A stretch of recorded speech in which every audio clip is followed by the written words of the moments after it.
Bharatiya Janata party દ્વારા જે પ્રમાણેની નિમણૂકો યુવાનોની કરવામાં આવી રહી છે એમાં મોટા પ્રમાણમાં ગફલા થયા છે।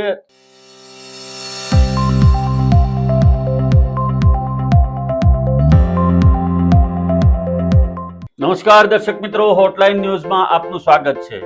ભારતીય જનતા પાર્ટી આમ તો કેડર બેઝ પાર્ટી ગણાય છે અને શિસ્તબદ્ધ પાર્ટી ગણાતી હોવાને કારણે તેના કાર્યકરોને પણ ચોક્કસ મર્યાદામાં રહી અને શિસ્તમાં રહેવા માટેની વારંવાર સૂચનાઓ આપવામાં આવે છે। પરંતુ આ વખતે ભારતીય જનતા પાર્ટી દ્વારા જે પ્રમાણેની નિમણૂકો યુવાનોની કરવામાં આવી રહી છે એમાં મોટા પ્રમાણમાં ગફલા થયા છે। યા તો ભારતીય જનતા પાર્ટી દ્વારા જાણી જોઈને આ નિમણૂકો કરવામાં આવી છે અથવા તો એમના ધ્યાન બહાર આખી વાત રહી ગઈ હોય અને નિમણૂક કરવામાં આવી। આ વાત છે અરવલ્લી જિલ્લાની। અરવલ્લી જિલ્લાના યુવા મોરચાના પ્રમુખ તરીકે આકાશ પટેલની નિમણૂક કરવામાં આવી છે। આ આકાશ પટેલ એ જ છે કે જેને વર્ષ 2023માં એટીએસ દ્વારા ધરપકડ કરવામાં આવી હતી। જે ક્લાર્કની ભરતી માટેની પરીક્ષા લેવાઈ હતી એના પેપરો ફૂટ્યા હતા અને એ પેપરો ફૂટ્યા એમાં 25 આરોપીઓના જે એટીએસ દ્વારા ધરપકડ કરવામાં આવી હતી એમાં આ આકાશ પટેલનું પણ નામ હતું। આકાશ પટેલને અરવલ્લી જિલ્લાના યુવા મોરચાના પ્રમુખ તરીકેની નિમણૂક કરવામાં આવી છે। એમને તો જિલ્લા પંચાયતમાં જવાની પણ અભડખા છે અને આ એટલા માટે જોર કરી રહ્યા છે અને એમની નિમણૂક એટલા માટે કરવામાં આવી હોવાનું કહેવાય છે કે એમના કાકા કે જે કોર્પોરેટર છે અને એ પણ એની રાજકીય વગનો ઉપયોગ કરી અને એના દ્વારા આ નિમણૂક કરવામાં આવી છે। વાસ્તવમાં ભારતીય જનતા પાર્ટીની પાસે સંખ્યાબંધ એવા કાર્યકરો છે કે જે લાયક છે અને યુવા મોરચાનું નેતૃત્વ કરી શકે એવી પરિસ્થિતિમાં છે। એમ છતાં પણ આકાશ પટેલની નિમણૂકને કારણે ભારતીય જનતા પાર્ટીના સંગઠનમાં જ ગણગણાટ શરૂ થયો છે કે જે આરોપીને એટીએસ દ્વારા ઝડપી પાડવામાં આવ્યો હોય અને આ આકાશ પટેલે વર્ષ 2023માં રૂપિયા 10 લાખમાં પેપર ખરીદ્યું હોવાના પણ પુરાવા મળ્યા છે।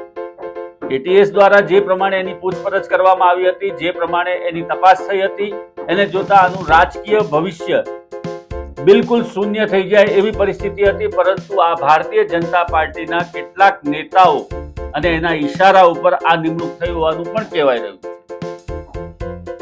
વાસ્તવમાં ભારતીય જનતા પાર્ટીએ ગુજરાતની અંદર ભય, ભૂખ અને ભ્રષ્ટાચારની સામે લડત આપવા માટે સત્તા મેળવી હતી। આજથી 30 વર્ષ પહેલા એમની સત્તા આવી ત્યારથી એ લોકો આ એક જ સૂત્રની વાત કરી રહ્યા હતા। પરંતુ પરિસ્થિતિ હવે બદલાઈ છે અને આ બદલાયેલી પરિસ્થિતિમાં આકાશ પટેલ જેવા યુવાનોની પણ નિમણૂક કરવામાં આવે છે કે જે આરોપી હોય, જેમની ઉપર આરોપો લાગ્યા હોય અને પેપર ફોડવાના આરોપો લાગ્યા હોય અને આ ફૂટેલા પેપરની કોપીઓ સપ્લાય કરવાની કે વેચવાની એના આરોપો પણ લાગ્યા હોય।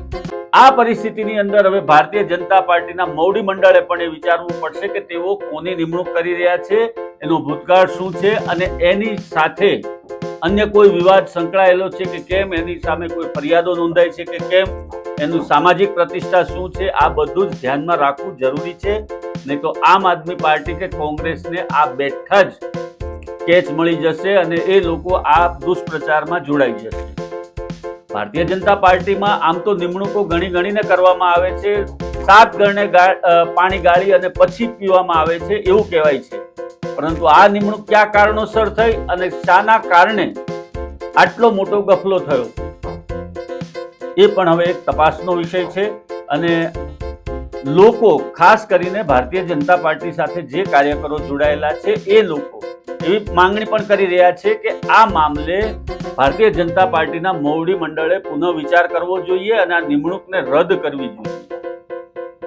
આવનારા દિવસોની અંદર ખબર પડશે કે આ પેપર કાંડમાં સામેલ યુવાનને કઈ રીતે ભારતીય જનતા પાર્ટીએ આટલું મહત્વનું સ્થાન આપ્યું છે અને અરવલ્લી જિલ્લાના લોકોની ઉપર એમને યુવા મોરચાના પ્રમુખ તરીકે બેસાડ્યા છે।